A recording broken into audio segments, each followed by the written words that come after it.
Effectivement, il y a une situation budgétaire tendue, mais la réponse à cette situation budgétaire tendue, c'est encore moins de postes et encore une réduction de la masse salariale qui compromet encore des conditions de travail des enseignants et donc aussi des étudiants qui sont catastrophiques. En gros, on est en sous-effectif chronique depuis des années. Aujourd'hui, on a 1500 étudiants, on a 15 enseignants-chercheurs titulaires pour encadrer ces 1500 étudiants.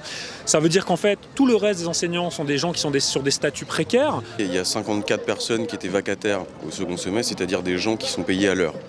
Être payé à l'heure, ça veut dire quoi? Ça veut dire être payé 30 balles net de l'heure, ce qui facialement est plutôt un bon salaire, mais qui ne prend pas en compte le temps de préparation, ni le temps de correction. Donc en gros, il y a 54 personnes qui sont payées en dessous du SMIC. Les conditions de travail, évidemment, s'en ressentent, puisque les étudiants, par exemple, ont vu leur TD commencer plus tardivement, ont des chargés de TD qui viennent de loin, qui en plus sont mal payés. Nos revendications, de fait, elles sont relativement communes à celles des étudiants, parce que ce qu'on ne peut pas faire dans de bonnes conditions, c'est de fait les étudiants que ça impacte derrière. L'année prochaine, on aura peut-être 2 sections en sciences politiques en première année, donc plus de 700 étudiants en première année.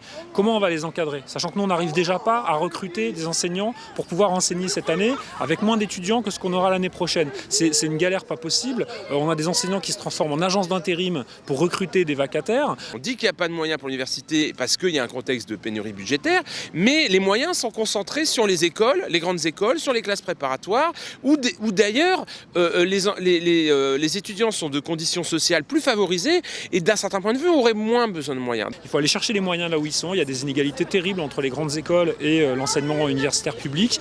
Pour le moment, l'université, la présidence de l'université reste complètement sourde à nos revendications.